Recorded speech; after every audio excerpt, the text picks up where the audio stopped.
Good morning Telangana. Welcome to T news. నీ కుమార్ దామిరా. ముందు headline చూద్దాం. ఎస్సీ ఎస్టీ బీసీల భూముల్లో రియల్ ఎస్టేట్ దందా. రేవంత్ భూదాహం, రైతన్నలకు ద్రోహం అన్న కేటీఆర్.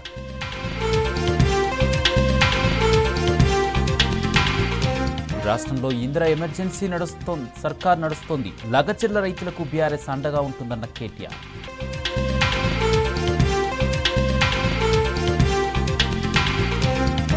మాజీ ఎమ్మెల్యే బీఆర్ఎస్ నేత పట్నం నరేందర్ రెడ్డి అరెస్ట్. అక్రమ అరెస్టులతో ప్రజా పోరాటాలు ఆపలేరన్న నరేందర్ రెడ్డి.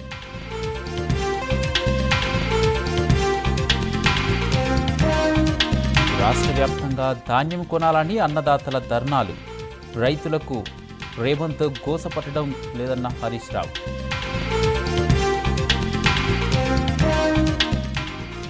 హైదరాబాద్లో మళ్లీ హైడ్రా కూల్చివేతలకు రంగం సిద్ధం. అంబర్పేట బతుకమ్మ కుంటలో అధికారులను అడ్డుకున్న స్థానికులు.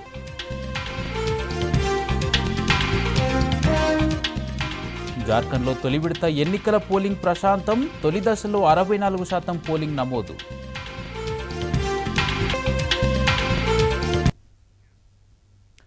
డీటెయిల్ చూస్తే బీఆర్ఎస్ నేత కొడంగల్ మాజీ ఎమ్మెల్యే పట్నం నరేందర్ రెడ్డికి కోర్టు 14 రోజుల రిమాండ్ విధించింది. లగచెర్ల ఘటనలో పోలీసులు ఆయనను అరెస్టు చేసి కొడంగల్ కోర్టులో హాజరుపరిచారు. న్యాయస్థానం ఆయనకు 14 రోజుల జ్యుడిషియల్ రిమాండ్ విధించింది. దీంతో పోలీసులు ఆయనను చర్లపల్లి జైలుకు తరలించారు.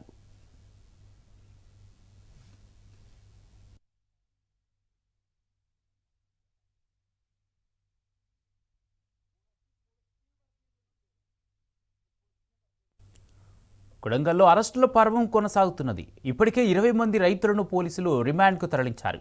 బుధవారం బీఆర్ఎస్ మాజీ ఎమ్మెల్యే పట్నం నరేందర్ రెడ్డిని అరెస్ట్ చేశారు. కొడంగల్ కోర్టు 14 రోజుల రిమాండ్ విధించగా చర్లపల్లి జైలుకు ఆయన తరలించారు. పోలీసులు నరేందర్ రెడ్డిని ఏవన్గా చేర్చడంపై అనుమానాలు వ్యక్తమవుతున్నాయి. హైదరాబాద్లోని కేబీఆర్ పార్కులో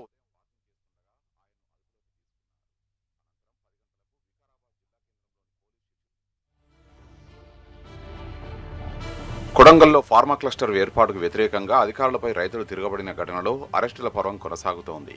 ఇప్పటికే లగచెర్ల గ్రామానికి చెందిన 20 మంది రైతులను రిమాండ్ చేసిన పోలీసులు బుధవారం కొడంగల్ మాజీ ఎమ్మెల్యే పట్నం నరేందర్ రెడ్డిని అరెస్టు చేశారు. హైదరాబాద్లోని కేబీఆర్ పార్కులో ఉదయం వాకింగ్ చేస్తుండగా ఆయన్ను అదుపులోకి తీసుకున్నారు. అనంతరం 10 గంటలకు వికారాబాద్ జిల్లా కేంద్రంలోని పోలీస్ శిక్షణా కేంద్రానికి తీసుకొచ్చి ఐజీ సత్యనారాయణ, జిల్లా ఎస్పీ నారాయణ రెడ్డి ఆధ్వర్యంలో మధ్యాహ్నం 2 గంటల వరకు విచారించారు. తర్వాత పరిగి పోలీస్ స్టేషన్కు, ఆపై కొడంగల్లోని ప్రభుత్వ దవాఖానకు తీసుకెళ్లి వైద్య పరీక్షలు చేయించారు. ఆపై కొడంగల్ కోర్టులో నరేందర్ రెడ్డిని హాజరుపరచగా న్యాయమూర్తి 14 రోజుల రిమాండ్ విధించారు. ఆ తర్వాత నరేందర్ రెడ్డిని చర్లపల్లి జైలుకు తరలించారు. అయితే రిమాండ్ రిపోర్టులో మొదట భోగమని సురేష్ను ఏవన్గా పేర్కొన్న పోలీసులు ఇప్పుడు పట్నం నరేందర్ రెడ్డిని ఏవన్గా మార్చడంపై అనుమానాలు వ్యక్తమవుతున్నాయి.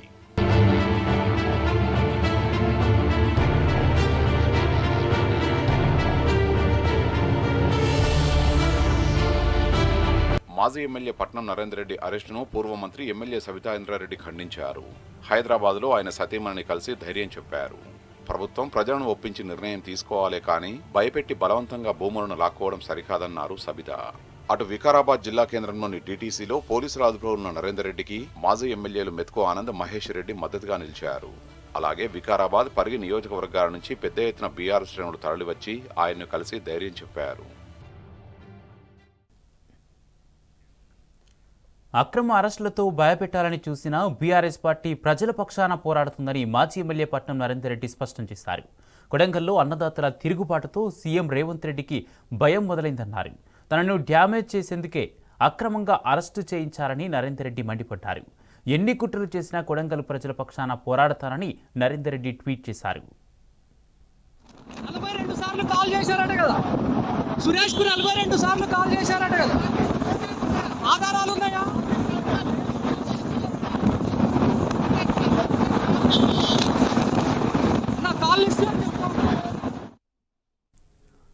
మాజీ ఎమ్మెల్యే పట్నం నరేందర్ రెడ్డి కుటుంబాన్ని బీఆర్ఎస్ వర్కింగ్ ప్రెసిడెంట్ కేటీఆర్ పరామర్శించారు. నరేందర్ రెడ్డి అరెస్టు నేపథ్యంలో హైదరాబాద్ జూబ్లీహిల్స్లోని ఆయన ఇంటికి కేటీఆర్ వెళ్లారు. నరేందర్ రెడ్డి సతీమణి శృతితో మాట్లాడి కుటుంబ సభ్యులను పలకరించారు. కష్టకాలంలో బీఆర్ఎస్ అన్ని విధాలా అండగా ఉంటుందని భరోసా ఇచ్చారు. కేటీఆర్తో పాటు మాజీ మంత్రులు సబితా ఇంద్రారెడ్డి, వేముల ప్రశాంత్ రెడ్డి, జగదీష్ రెడ్డితో పాటు ఇతర బీఆర్ఎస్ నేతలు కూడా నరేందర్ రెడ్డి కుటుంబాన్ని పరామర్శించిన వారిలో ఉన్నారు.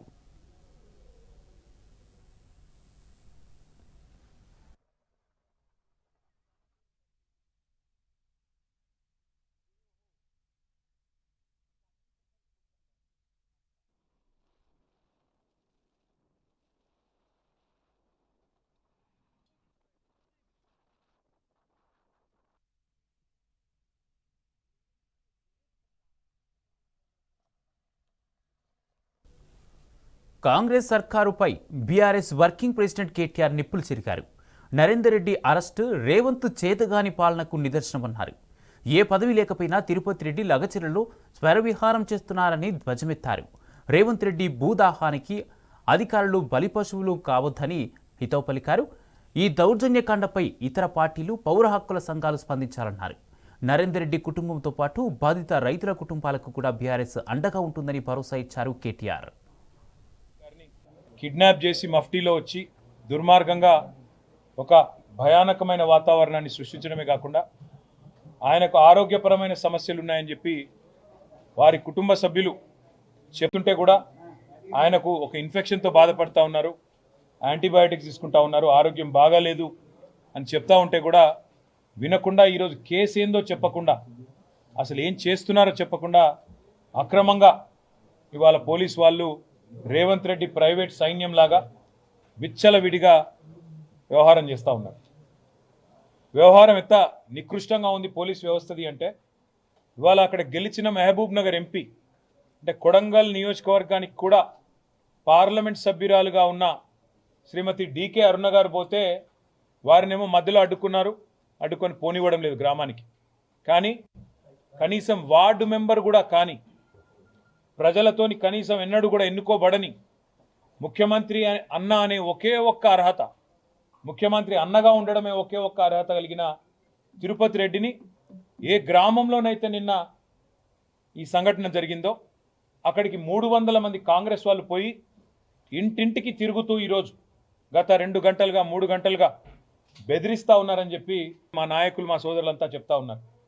ఎంత నికృష్టమైన ప్రభుత్వం ఇది అంటే అణగారిన వర్గాలు, గిరిజనులు, దళితులు, బీసీలు ఎవరైతే భూములు కోల్పోతా ఉన్నారో దుద్యాలలో కానీ లగచర్లలో కానీ హకీంపేటలో కానీ ఆ చుట్టూ ఉండే తాండాల్లో కానీ భూమిని కోల్పోతున్న సోదరులు బాధపడుతుంటే ఇవాళ వాళ్ళని జైళ్లలో పెట్టి రాత్రంతా కొట్టి చిత్రహింసలు పెట్టి ఆ గిరిజన రైతుల్ని ఆ దళిత రైతుల్ని ఇవాళ ఒకవైపు చిత్రహింసలు పెట్టడమే కాకుండా ఒక అమ్మాయి తన ఇంట్లో ఉంటే లైట్లు ఆఫ్ చేసి వాళ్ళ భర్తను తీసుకొని పోవడానికి ఆ అమ్మాయి ఛాతీ మీద కాలు పెట్టి తొక్కి మరి వాళ్ళ భర్తను లాక్కొని పోయిన ఒక దుస్థితి.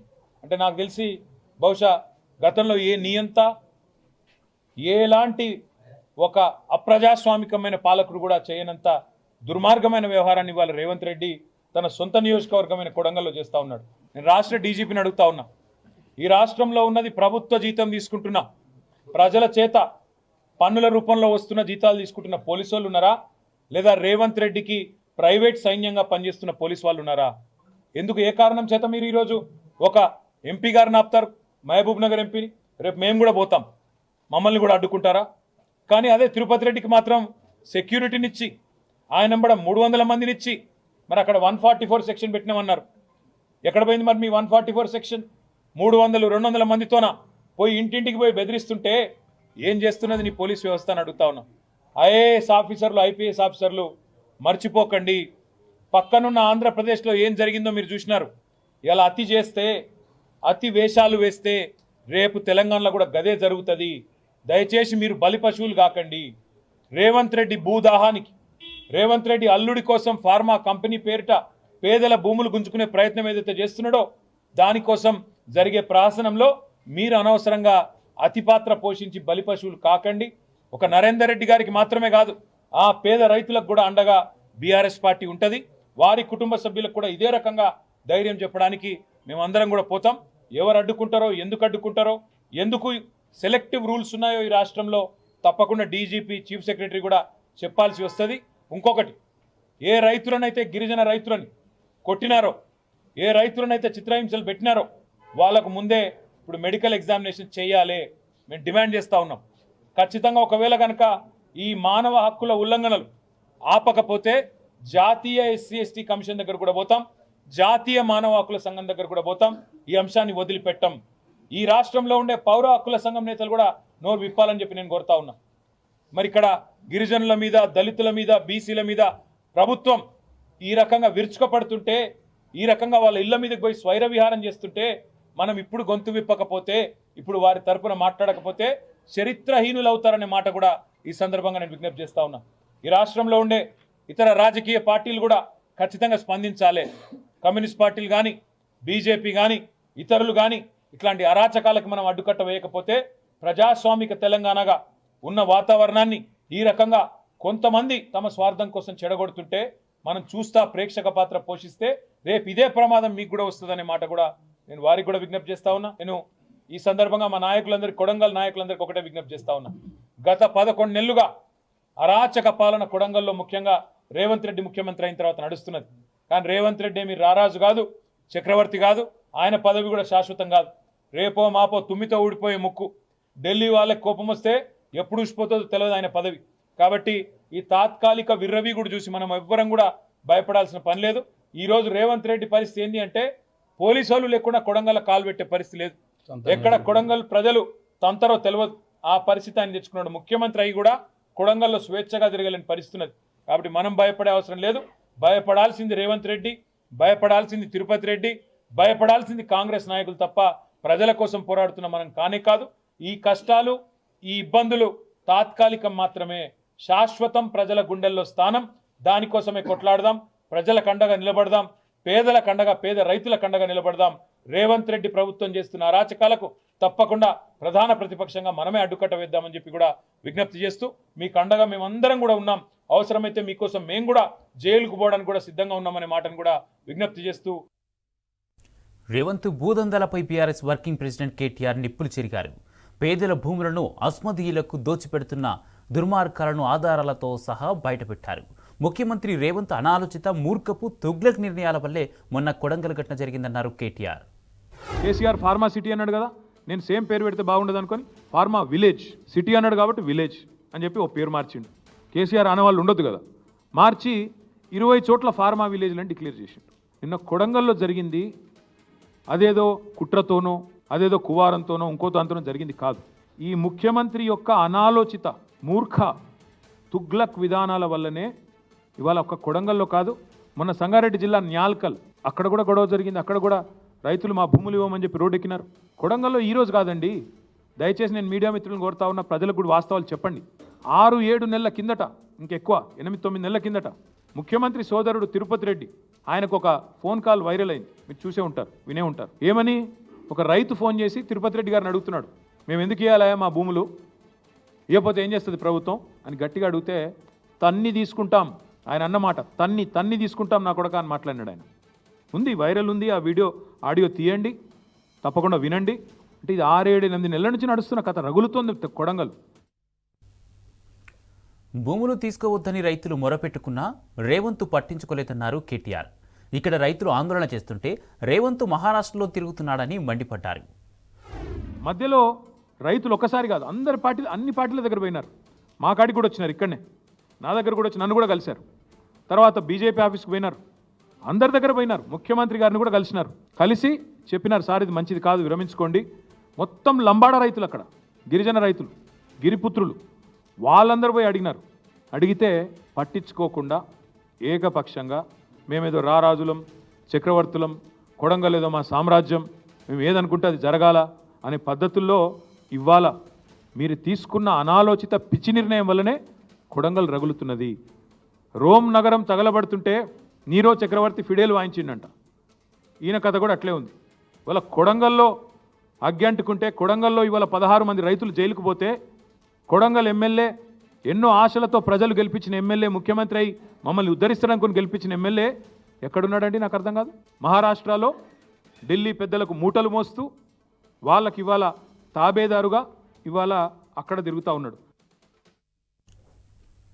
పట్నం నరేందర్ రెడ్డిని టెర్రరిస్టులాగా అరెస్ట్ చేశారని కేటీఆర్ ఫైర్ అయ్యారు. అది అరెస్టా, కిడ్నాపా అని ప్రశ్నించారాయన. నేను అడుగుతా ఉన్నా రేవంత్ రెడ్డిని, సొంత నియోజకవర్గంలో రైతులు ఆందోళన చేస్తుంటే, రైతులు అక్రమ అరెస్టులై జైలుకు పోతుంటే, మా నాయకుడు పట్నం నరేందర్ రెడ్డిని ఇవాళ ఒక టెర్రరిస్ట్ని ఇడ్చుకపోయినట్టు నేను తెలియక అడుగుతా ఉన్నా. కనీసం వాళ్ళ భార్యకు ఇన్ఫర్మేషన్ ఇచ్చిండ్రా? అరెస్ట్ వారెంట్ ఉందా? అసలు వాళ్ళు పోలీసులు మఫ్టీలో చెతకపోతారండి? ఆయన ఏమైనా బందిపోట, తీవ్రవాద? అది అసలు అరెస్టా, కిడ్నాపా? ఇష్టం వచ్చినట్టు ఇండ్ల మీదకి వచ్చుడు, కేబీఆర్ పార్క్లో వాకింగ్ చేస్తుంటే ఆడికొచ్చుడు. సొంత నియోజకవర్గంలో రైతులు ఆందోళనలు చేస్తుంటే రేవంత్ మహారాష్ట్రలో ఏం చేస్తున్నారని కేటీఆర్ నిలదీశారు. మహారాష్ట్ర నాయకులకు డబ్బు సంచులు మోయడం తప్ప రేవంత్ ఉద్ధరించేది ఏముందని ఫైర్ అయ్యారు. నేను అడుగుతా ఉన్న ముఖ్యమంత్రి ఎక్కడున్నాడు? సొంత నియోజకవర్గంలో రైతులు ఆందోళన చేస్తుంటే, రైతులను అక్రమ అరెస్టులు చేస్తుంటే, ప్రజలు ఆక్రందనలు చేస్తుంటే మహారాష్ట్రలో ఏం పనండి మనగానికి? ఎవడు పట్టించుకుంటాడు? ఈయనను చౌరస్తాలో షోలాపురం నిలబడితే ఎవడు గుర్తు కూడా పట్టాడు ఈయనను. ఈయన ఆడవ ఏం చేస్తున్నాడు? ఈ విషయం మీద ఎందుకు స్పందిస్తలేవు? ఎవరైతే గెలిపించి నీకు సీట్ అప్ప చెప్పినరో వాళ్ళను కాదని నీకు అక్కడేం పని అంటా ఉన్నా. ఇవాళ మహారాష్ట్రలో ఉండే కాంగ్రెస్ వాళ్ళకు సంచులు మోసుకొని పోవడం తప్ప నీ వల్ల ఏదేముంది అక్కడ? రా, నువ్వు కొడంగల్ రా, వచ్చి లగిచర్లకు వస్తావా, హకీంపేటకు వస్తావా, దుద్యాలకు వస్తావా, ఎక్కడికి వస్తావా? రా, వచ్చి కూర్చో, రైతులకు చెప్పు, నీ ఆలోచన వల్ల జరుగుతున్న లాభం ఏందో చెప్పు. భూసేకరణ పేరుతో రేవంత్ ప్రభుత్వం దళిత, గిరిజన, బీసీల భూములను లాక్కుంటుందని కేటీఆర్ మండిపడ్డారు. పేదల భూములన్నీ రేవంత్ తన కుటుంబ సభ్యులకు దోచిపెడుతున్నాడని నిప్పులు చెరిగారు. ఇవాళ మా అందరికీ వచ్చిన అవగాహన, ప్రజలకు వచ్చిన అవగాహన ఒకటే. ఇవాళ ఈ భూసేకరణ పేరిట రేవంత్ రెడ్డి ప్రభుత్వం చేస్తున్నది దళిత, గిరిజన, బీసీల భూములను లాక్కొని వాళ్ళ అనుయాయులకు, వాళ్ళ కుటుంబ సభ్యులకు రియల్ ఎస్టేట్ పేరిట వ్యాపారం కోసం, రియల్ ఎస్టేట్ పేరిట వ్యాపారం చేసుకోవడానికి, డబ్బులు సంపాదించుకోవడానికి చేస్తున్న ఒక కుట్ర. తెలంగాణలో ఇందిరమ్మ ఎమర్జెన్సీ నడుస్తుందన్నారు కేటీఆర్. సుప్రీంకోర్టు తీర్పుకు వ్యతిరేకంగా కొడంగల్లో ఇంటర్నెట్ సేవలు నిలిపివేశారని చెప్పారు. ఇదేం అరాచకమని దుయ్యబట్టారు. ఇది కాంగ్రెస్ ప్రజాపాలన కాదు, ఇందిరమ్మ రాజ్యం కాదు, ఇందిరాగాంధీ ఎమర్జెన్సీ రాజ్యాన్ని తలపిస్తున్న పరిస్థితి. ఎందుకంటా ఉన్న ఈ మాట అంటే ఊరికే అనట్లేదు. ఇంటర్నెట్ తొలగించినారు, ఇంటర్నెట్ మీద పాబంది పెట్టినారు. It is against the Supreme Court order. Anuradha Bhasin versus government of India, ఆ కేసులో సుప్రీంకోర్టు ఆర్డర్ ఉంది. ఇంటర్నెట్ అట్లా నిషేధించడం అనేది కరెక్ట్ కాదు అని చెప్పి supreme court order, violation of supreme court. A rule ప్రకారం కొడంగల్లో రైతులను అరెస్ట్ చేశారని కేటీఆర్ ప్రశ్నించారు. ఇండ్ల మీద పడి అరెస్టులు చేస్తారా అని ఆగ్రహం వ్యక్తం చేశారు. పరీక్షలు రాసే పిల్లాడిని కూడా అరెస్టు చేయడం దుర్మార్గమన్నారు. అదే మాదిరిగా నేను అడుగుతా ఉన్నా, ఏ రూల్ ప్రకారం ఇవాళ మా నరేందర్ రెడ్డి గారిని అరెస్ట్ చేశారండి? ఏ రూల్ ప్రకారం ఎత్తుకుపోయినారని కిడ్నాప్ చేసినారు? ఇవాళ ఆ రాజ్యాంగం ఏందో మేము కూడా అడుగుతా ఉన్నాం. ఇవాళ పేపర్లో చూస్తే నిజంగా బాధ అనిపించింది. ఆ రైతులను వాళ్ళు ఏదో తీవ్రవాదులు అన్నట్టు పాపం వాళ్ళ ఇళ్ల మీద పడి, ఇళ్లలో లేకపోతే పొలాల మీద పడి తెల్లారి అరెస్ట్ చేసిన ఒక రైతు కొడుకు పుట్టినరోజు. ఇవాళ ఆ తల్లి, ఆ కొడుకు ఇద్దరు ఏడుస్తూ ఉన్నారు. ఒక కూతురికి అన్నప్రాసన, ఈరోజు ఆయనను దూరం చేసినారు. ఒక తల్లికి వైద్యం చేయించాల్సిన రైతు, ఆయన ఎత్తుకపోయినారు ఆ కొడుకుని. పరీక్షలు రాయాల్సిన పిల్లోని కూడా అరెస్ట్ చేసింది ఈ ప్రభుత్వం. అందుకే నేను అంటా ఉన్నా, ఇది మానవత్వం మరిచిన ప్రభుత్వం, మట్టి మనుషుల మీద క్రూరత్వాన్ని చూస్తున్న వికృత ఒక ప్రభుత్వం ఈ ప్రభుత్వం. రైతుల భూములను అల్లుడికి దోచిపెట్టడానికి రేవంత్ ఫార్మా విలేజ్ డ్రామాలాడుతున్నారని కేటీఆర్ ఫైర్ అయ్యారు. భూముల మీద కన్నేసిన max BN pharma company Revanth అల్లుడిదేనని ఆధారాలతో సహా బయటపెట్టారు. ఈ భూదాహం ఏదైతే ఉందో నేనేదో ఓకే నిరాధారంగా చెప్పట్లేదు. ఏం జరుగుతూ ఉంది ఇవాళ అంటే ఈ రాష్ట్రంలో, ఇదొక్కసారి మీరు చూడండి. ఇదొక ఫార్మా కంపెనీ, మొన్న ఈ మధ్యనే పుట్టింది, మ్యాక్స్ బిఎన్ ఫార్మా కంపెనీ దీని పేరు. Date of incorporation 2020. ఇందులో ఎవరున్నారా అంటే దీని main director, promoter Satyanarayana Reddy Goluguri. వీళ్ళెవరు? రేవంత్ రెడ్డి గారి అల్లుడు, రేవంత్ రెడ్డి గారు పిల్లనిచ్చిన అల్లుడు సత్యనారాయణ రెడ్డి గొలుగూరి. ఈ మ్యాక్స్ బిఎన్ ఫార్మా కంపెనీ విస్తరణ కోసం ఈ ఫార్మా విలేజ్లలో భూములు తీసుకొని దానికి అనుగుణంగా వాళ్ళ విస్తరణ కోసం సహకరించడానికే ఇదంతా చేస్తూ ఉన్నారు. ఇంకొక మాట, ఇందులోనే ఇదే మ్యాక్స్ బిఎన్ ఫార్మా కంపెనీలో ఇంకొక ఆయన ఉన్నాడు డైరెక్టర్, ఆయన పేరు అన్నం శరత్. ఈ అన్నం శరత్ అన్నట్టు ఆయనది కూడా ఇంట్రెస్టింగ్ ఇది ఉన్నది. మ్యాక్స్ బిఎన్ ఫార్మా కంపెనీ ఏమో వాళ్ళ అల్లుడు గారిది, అందులోనే ఇంకొక ఆయన ఉన్నాడు అన్నం శరత్. అన్నం శరత్ ఎవరు అంటే సహృదయ హెల్త్ కేర్ ప్రైవేట్ లిమిటెడ్ అనే కంపెనీలో కూడా ఆయన డైరెక్టర్. సహృదయ హెల్త్ కేర్, ఆ సహృదయ హెల్త్ కేర్ అన్నం శరత్ ఎవరంటే ఒక గీన ముఖ్యమంత్రి పక్కన నిలబడ్డా, ఆయన ముఖ్యమంత్రి పక్కన నిలబడ్డాడు. ముఖ్యమంత్రి గారు మొన్న మెడికవర్ అనే ఒక హాస్పిటల్ ప్రారంభోత్సవానికి వరంగల్కు ప్రత్యేకంగా పోయినారు. వరంగల్ ఎంజీఎం హాస్పిటల్కి పోలేదు. వరంగల్లో రైతులు పత్తి కొంటలేకపోతే పత్తి రైతులు ఏడుస్తుంటే అక్కడ పోలేదు. వరంగల్ ఎంజీఎం హాస్పిటల్లో 6 గంటల కరెంటు పోతే పట్టించుకోలేదు. కానీ ఒక ప్రైవేట్ హాస్పిటల్, మెడికవర్ హాస్పిటల్ ప్రారంభోత్సవానికి ముఖ్యమంత్రి గారు హెలికాప్టర్లో పోయినారు. ఎందుకబ్బా ఈయన మీద ఇంత ప్రేమ అని మేము తవ్వి చూస్తే ఈ అన్నం శరత్ అంటే ఆయనే గొలుగూరి సత్యనారాయణ రెడ్డి అని ముఖ్యమంత్రి గారు అల్లుడు. ఇద్దరు co directors Max BN pharma company. Medicover hospital ఏదైతే ఉన్నదో నాకు తెలిసినంత వరకు నాకున్న అవగాహన ఉన్నంత వరకు రేవంత్ రెడ్డి గారి వ్యవహారం మనందరం కూడా చూస్తూ ఉన్నాం కాబట్టి మొన్న ఒక యూనిట్ పెట్టింది బెంగళూరులో, దాన్ని స్వయంగా డీకే శివకుమార్ గారు పోయి ప్రారంభించినారు. మరిగా దాని వెనకాల ఉన్నదెవరో, ఆ మెడికవర్ హాస్పిటల్ అక్కడ ఉన్నది ఎవరిదో కూడా ప్రజలు అర్థం చేసుకుంటారని ఇదంతా చెప్తా ఉన్నాం. అక్రమంగా భూములు గుంజుకుంటే ఎందుకు ఊరుకుంటారని కేటీఆర్ ప్రశ్నించారు. సురేష్ అనే రైతుది 7 ఎకరాల భూమి పోతుందని తెలిపారు. విలువైన భూమిని అప్పనంగా గుంజుకుంటే కడుపు మండదా అన్నారు కేటీఆర్. ప్రశ్నించే గొంతునవుతా అంటూ మల్కాజ్గిరిలో డైలాగులు కొట్టిందెవరని నిలదీశారాయన. విచిత్రం ఏంటంటే ఇదేదో నిన్ననే పుట్టిన సమస్య అన్నట్టు. సురేష్ అనే రైతు 7 ఎకరాలు ఆయన పోతా ఉంది. ఆయన ఇన్సిడెంటలీ టీఆర్ఎస్ నాయకుడు, ఎస్ టీఆర్ఎస్ నాయకుడే. ఆయనది కూడా 7 ఎకరాల భూమి పోతోంది. 7 ఎకరాల భూమి పోతుంటే, విలువైన భూమి పోతుంటే, ప్రభుత్వం 30-40 లక్షల ఎకరాలు విలువ చేసే భూమిని 3-4 లక్షలకు గుంజుకుంటా అంటే కడుపు మండదా? అడగద్దా? ఆయన ఏమైనా కొట్టిండా? దాడి చేసిండా? మర్యాదగా ఆంగ్లంలో, నేను చూసిన మొత్తం వీడియో, ఇక్కడికి వచ్చేమో చూసుకునే వచ్చిన, మర్యాదగా ఆ కలెక్టర్ పేరు ప్రతీక్ జైన్. ప్రతీక్ జైన్కు తెలుగు వస్తుందో రాదో అన్న ఉద్దేశంతో హిందీలా ఇంగ్లీష్లా సురేష్ మంచిగా సంజాయించి చెప్తున్నాడు. సార్ అట్లా కాదు, ఇట్లా మీరు ఎందుకు తీసుకుంటున్నారు అని సంజాయించి చెప్పిండు తప్ప దాడి చేసిండా? చాలా పద్ధతిగా, సార్ భూసేకరణ అక్కడైతే మీటింగ్ ఇక్కడ ఎందుకు పెడుతుండ్రు సార్, మీరు రైతులను కలవండి సార్, చాలా మర్యాదగా సంయమనంతో సురేష్ గారు మాట్లాడిండ్రు. ఇవాళ సురేష్తో మాట్లాడుడే తప్పట. మా పార్టీ నాయకునితో, మా పార్టీ ఎమ్మెల్యే ఎక్స్ఎమ్మెల్యే మాట్లాడితే తప్ప అంటే సురేష్తో మాట్లాడితే పట్నం నరేందర్ రెడ్డి కేసు. అసలు సురేష్ దాడే చేయలేదు. సురేష్ కడుపు మండి అడిగిండు. ప్రజాస్వామ్యంలో నేను అడుగుతా ఉన్నా ఈ ముఖ్యమంత్రిని, ప్రజాస్వామ్యంలో ఇవాళ ముఖ్యమంత్రి గారికి నేను గుర్తు చేస్తా ఉన్నా, ప్రశ్నించే గొంతు అనే కదా నువ్వు కూడా గెలిచింది. ప్రశ్నించే గొంతు అనే కదా మల్కాజ్గిరిలో ప్రశ్నించే గొంతునైతా అదైతా ఇదైతా నువ్వే కదా మొదలుపెట్టింది. ప్రజాస్వామ్యంలో ప్రజలకు ప్రశ్నించే హక్కు ఉండదా అని కేటీఆర్ ప్రశ్నించారు. అన్యాయంగా భూములు గుంజుకున్నా దండం పెడుతూ కూర్చోవాలా అని మండిపడ్డారు. పాలకులు ఎన్ని దుర్మార్గాలు చేస్తున్నా ఎవరూ ప్రశ్నించకూడదా అని దుయ్యబట్టారు.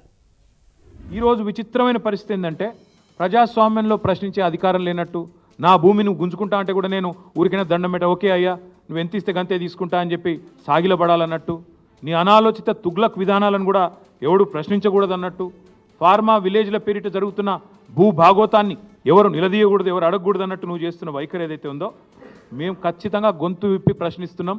రేవంత్ రెడ్డి సమాధానం చెప్పు. తమ పార్టీ నాయకుడు సురేష్తో మాట్లాడడం కూడా తప్పేనా అని మండిపడ్డారు కేటీఆర్.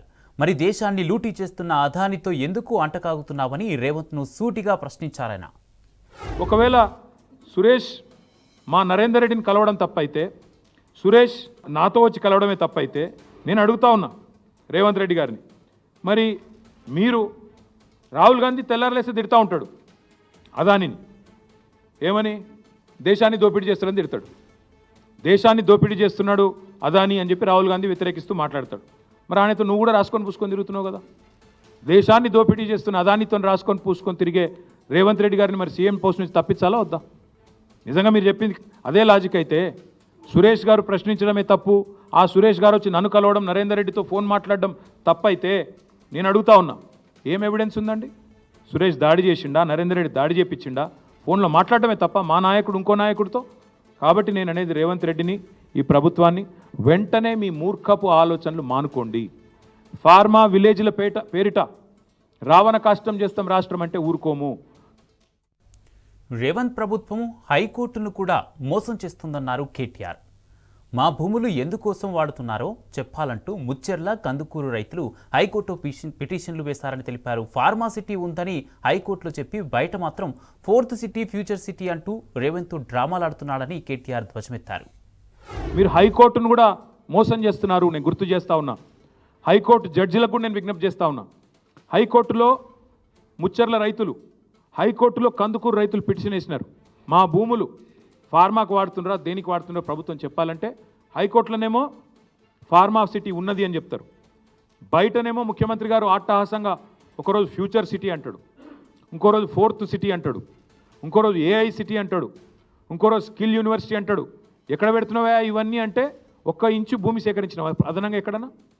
గతంలో ఫార్మా సిటీ కోసం సేకరించిన భూముల్లోనే కదా ఇవన్నీ పెడతానంటుంది. తప్పుడు పనులు చేస్తుంది ఎవరు? తప్పుడు కూతలు కూస్తున్నది ఎవరు? ఆ ఫార్మా సిటీ కోసం సేకరించిన భూముల్లో 4th సిటీ పేరిట రియల్ ఎస్టేట్ దందా చేస్తున్నాడు ఎవడు? కొడంగల్ ప్రజలకు మేమున్నామంటూ భరోసా ఇచ్చారు కేటీఆర్. రైతుల తరఫున న్యాయస్థానంలో కొట్లాడతామన్నారు. ఫార్మా విలేజ్ ఆలోచనను మానుకోవాలని రేవంత్కు సూచించారు. కొడంగల్ ఘటనపై ముఖ్యమంత్రి సంజాయిషీ ఇవ్వాలని డిమాండ్ చేశారు కేటీఆర్. నేను చేసే విజ్ఞప్తి కొడంగల్ రైతులకు, భయపడకండి, మీ పక్షాన మేముంటాం. మీరు కోర్టుల్లో తప్పకుండా కొట్లాడతాం. న్యాయస్థానాల మీద మాకు విశ్వాసం ఉంది. న్యాయస్థానాల మీద మాకు విశ్వాసం ఉంది.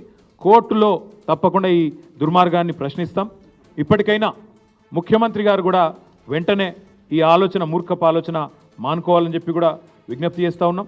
నిన్న మొన్న జరిగిన విషయంలో కూడా ఖచ్చితంగా ప్రభుత్వం వివరణ ఇవ్వాలి, సంజాయిషి ఇవ్వాలి. బేషరతుగా ఆ 16 మంది రైతులను వెంటనే విడుదల చేయాలి. పట్నం నరేందర్ రెడ్డిని విడుదల చేయాలి. పొద్దున వీడియో చూసినాం ఆ రైతులది. వాళ్ళు నడవలేకపోతున్నారు. ఖచ్చితంగా పోలీసు వాళ్ళు వాళ్ళని కొట్టారు. మెడికో లీగల్ పరీక్షలు వెంటనే చేయాలి. నేను మేజిస్ట్రేట్ గారిని కూడా కొడతా ఉన్నా, దయచేసి మీరు ఆదేశించండి. వాళ్ళని రిమాండ్కి పంపే ముందే, వాళ్ళని మళ్ళీ తిరిగి జైలుకి పంపే ముందే వాళ్ళకి ఎక్కడెక్కడ వాళ్ళ శరీరం మీద దెబ్బలు ఉన్నాయో వెంటనే మెడికల్ ఎగ్జామినేషన్ చేయించాలి. వెంటనే మాకు ప్రభుత్వ వైద్యుల మీద నమ్మకం లేదు, ప్రభుత్వ వ్యవస్థ మీద నమ్మకం లేదు. ప్రైవేట్ వాళ్ళని పంపించండి, థర్డ్ పార్టీని పంపించండి, మేజిస్ట్రేట్ గారి చాయిస్. దయచేసి ఎగ్జామినేషన్ చేయించండి. వాళ్ళని చిత్రహింసలు పెట్టారని చెప్తా ఉన్నారు. నడవలేకపోతున్నారు. మీరు చూడండి వీడియో. అంటే మీరు భూములు లేకపోతే కొడతారా? ఇక భూములు లేకపోతే వాళ్ళ భూములు గుంజుకుంటేందుకు జులుం చేస్తావు. కాంగ్రెస్ పాలనలో ధాన్యం దళారుల పాలవుతుందని మాజీ మంత్రి ఎమ్మెల్యే హరీష్ రావు ఫైర్ అయ్యారు. నల్గొండ జిల్లా మర్రిగూడ మండల కేంద్రంలో వడ్ల కొనుగోలు కేంద్రాన్ని హరీష్ రావు సందర్శించారు. వడ్లకు మద్దతు ధర వస్తలేదని రైతులు రాస్తారోకో చేసే పరిస్థితి దాపురించిందన్నారు. కొన్న వడ్లకు కూడా విపరీతంగా తరుగు పెట్టి రైతులను తీవ్ర ఇబ్బంది పెడుతుందన్నారు. ఓవైపు రైతులు వడ్ల లోడు ఎత్తమంటే ముఖ్యమంత్రి మాత్రం మహారాష్ట్రకు నోట్ల కట్టల లోడు ఎత్తుతున్నాడని హరీష్ రావు ఎద్దేవా చేశారు. పింఛన్ ఇస్తా అని చెప్పినావు, కానీ ఇవాళ అక్క జిల్లాల మెడలు ఉన్న మంగళసూత్రాలు గుంజుకుంటున్నావు బిడ్డ. నువ్వు అంటే మొగుళ్ళని ఇంకా బాగా దాగిపించి ఆయనతున్న పుస్తల తాడు కూడా కుదబెట్టేట్టు చేస్తున్నావు. ఇంకింత అప్పుల పాలు చేస్తున్నావు, ఇల్లు గుల్ల చేస్తున్నావు, మహిళల్ని ఆగం చేస్తున్నావు. మహిళల గురించి నువ్వు పట్టించుకున్న పాపాన పోలే. మహిళలకు ఇచ్చిన మాట నిలబెట్టుకున్నావా? 1,00,000 కోట్ల వడ్డీ లేని రుణం అన్నావు, అంత బోగసే. నువ్వు గదే పాత పద్ధతి కేసీఆర్ ఉన్నప్పటి 5 లక్షల రూపాయల వరకే వడ్డీ లేని రుణం ఉంది. 5 లక్షల కంటే ఎక్కువ తీసుకున్నటువంటి గ్రూపులకు వడ్డీ లేని రుణం వర్తించలేదు. నీ మాటలేమో 1,00,000 కోట్ల వడ్డీ లేని రుణం అని. నిజంగా అది అమలవుతుందా? సమాధానం చెప్పండి. అంటే ఇవాళ మహిళల్ని ఆగం పట్టిస్తున్నావు నువ్వు. మహిళలకు వాళ్ళ భర్తల్ని తాగిచ్చి వాళ్ళ ఆరోగ్యాన్ని దెబ్బతీస్తున్నావు, ఇల్లు గుల్ల చేస్తున్నావు. ఇది నువ్వు నిజంగా మహిళలకు చేసే సేవనా? ఏం చేయదలుచుకున్నావు రేవంత్ రెడ్డి తెలంగాణను? ఎప్పుడెప్పుడన్నా చరిత్రలా కేసీఆర్ ఉండగా కానీ గతంలో ఎప్పుడన్నా మందమ్మకపోతే నోటీసులు ఇచ్చినారే? ఇది అయితే ఫస్ట్ టైం వింటున్నావు నువ్వు. బాగా దాగినరి, నీ ఇలాకలు తక్కువ తాగుతుర్రు, నీ మీద కేసు పెడతా, నీ ఉద్యోగం తీసేస్తా. ఇట్లుంటాడా ముఖ్యమంత్రి? ఎవడన్నా ముఖ్యమంత్రి వడ్లు అమ్ముతున్నాయా లేవా, పత్తికి మద్దతు ధర వస్తుందా లేదా, పెట్టుబడి పైసలు అందినాయా లేదా, రుణమాఫీ జరిగిందా లేదా అని ప్రజల గురించి ముఖ్యమంత్రి ఆలోచించాలి. ఈ ముఖ్యమంత్రి పైసల గురించి ఆలోచిస్తుండు. మందు అమ్ముతలేదని తెగ బాధపడుతుండు. ఈయనకు మందు అమ్మాలన్నట, సంచి నిండాలన్నట. ఇదా నువ్వు చేయాల్సిన పని? ఇవాళ ఏ ఊరికి పోయినా నేను అడుగుతున్నా ముఖ్యమంత్రి గారిని, ఏడగొన్నావు సన్నవడ్లు చెప్పు. 47 లక్షల మెట్రిక్ టన్నుల సన్నవడ్లు కొంటామన్నారు. ఏడగొన్నావు? నేను నిన్న జగిత్యాల పోతే ఒక గింజ కొనలేదన్నారు. నల్లగొండకు వచ్చి ఇవాళ అడిగితే ఒక్క గింజ కూడా సన్నవడ్లు కొనలే, బోనస్ రాలేదన్నారు. అంటే నీ బోనస్ బోగసే కదా. ఇక నువ్వు బడ్జెట్లో మహారాష్ట్రలో పోయి 2,400 కోట్లు పెట్టినా బోనస్ ఇస్తున్నా వడ్ల కన్నావు. ఏడిచ్చినావు బోనస్? 1800కు 1900కు వడ్లు అమ్ముకుంటున్నారు. 91 లక్షల మెట్రిక్ టన్నుల వడ్లు కొంటామన్నారు. మీ తీరు చూస్తే, మీ పద్ధతి చూస్తే, మీ రివాజ్ చూస్తే 91 లక్షలు కాదు కదా, సగం 45 లక్షల వడ్లు కూడా మీరు కొంటట్లేరు. ఎందుకంటే ధాన్యం ఇవాళ ఆంధ్రప్రదేశ్ వాళ్ళు పక్క రాష్ట్రం వాళ్ళు వచ్చి కొనుక్కపోతున్నారు, దళారులు కొనుక్కపోతున్నారు, మిల్లర్లు కొనుక్కపోతున్నారు. ఎందుకంటే రైతులు కూడా నువ్వు పైసలు ఇస్తావో ఇయ్యవో, పైసలు పడతలేవని 300, 400 తక్కువకే బయట అమ్ముకుంటున్నారు. ఇవాళ ప్రతి రైతు కూడా నష్టపోతున్నారు. అటు పెట్టుబడి పైసలు ఇవ్వపోతివి, మద్దతు ధర ఇవ్వకపోతివి. మరి నువ్వు రైతులకు చేసిందేంది? పెద్ద రుణమాఫీ అన్నావు. ఇవాళకి కూడా సగం చేయలే కదా నువ్వు. యాదగిరిగుట్ట లక్ష్మీనరసింహస్వామి మీద ఒట్టుపెట్టి మాట తప్పినావు కదా. దేవుడి మీద ఒట్టుపెట్టి మాట తప్పినోడు ఉంటాడు ఎవడన్నా? భయం ఉంటుంది, భక్తి ఉంటుంది. అరే ఓట్లప్పుడు ఆ బాండ్ పేపర్ మీద రాసిచ్చినావు. ఆ బాండ్ పేపర్ మీద రాసిచ్చి అట్లా తప్పివి. ఆ బాండ్ పేపర్ ఇచ్చేది తీసినావు నువ్వు. ఈ కాంగ్రెస్ వాళ్ళు వచ్చినాక, ఈ రేవంత్ రెడ్డి వచ్చినాక ఆ బాండ్ పేపర్ ఇచ్చేది కూడా వీకి. ఈరోజు ఇప్పటికైనా కళ్ళు తెరువుండ్రి. నువ్వు మహారాష్ట్రలో చెప్పుడు కాదు, అన్ని వడ్లకు కూడా 500 బోనస్ ఇయ్యి, వడ్లకు తొందరగా పైసలు ఇయ్యి. తెలంగాణ తొలి ముఖ్యమంత్రి కేసీఆర్ తీసుకొచ్చిన నీలి విప్లవాన్ని కాంగ్రెస్ సర్కారు నీరుగారుస్తోంది. మత్స్య సంపదను పెంచి మత్స్యకారుల జీవితాల్లో వెలుగులు నింపడానికి గత బీఆర్ఎస్ ప్రభుత్వం తెచ్చిన పథకానికి రేవంత్ ప్రభుత్వం తూట్లు పొడుస్తోంది. చెరువులు, నదుల్లో నాసిరకం చేప పిల్లలను వదులుతూ చేతులు దులుపుకుంటుంది సర్కార్. నాగర్ కర్నూలు జిల్లా కొల్లాపూర్ మండలం సోమశిల శ్రీశైలం బ్యాక్ వాటర్లో వదలడానికి అధికారులు నాసిరకం చేప పిల్లలు పట్టుకొచ్చారు. అవే చేప పిల్లలను నీటిలో వదలడానికి ఆర్భాటంగా అక్కడికి వచ్చారు మంత్రి జూపల్లి. విచిత్రం ఏంటంటే సాక్షాత్తు మంత్రి జూపల్లే అవి నాసిరకం చేపలని మీడియా ముఖంగా ఒప్పుకున్నారు. ఎందుకిలా తూతూ మంత్రంగా చేప పిల్లలు వదులుతున్నారని మత్స్యశాఖ అధికారులను ప్రశ్నిస్తే వారి దగ్గర సమాధానం లేదు. మత్స్యకారులు సంక్షేమంపై రేవంత్ సర్కారుకు ఉన్న శ్రద్ధ ఇదేనా అని జనం మండిపడుతున్నారు. చేపలు వెతికినప్పుడు చూసినప్పుడు దానిలో 80% చేప పిల్లలు, ఆ లెక్క ప్రకారం సైజు లేవు. అందుకని వాటిని రిజెక్ట్ చేయడం జరిగింది. శాంపుల్కు 4-5 పిల్లలు మాత్రం పెద్ద సైజు పెట్టారు, మిగతా 5 సైజులని చిన్న చిన్న సైజెస్ ఉన్నాయి. సో వాటిని రిజెక్ట్ చేయడం జరిగింది.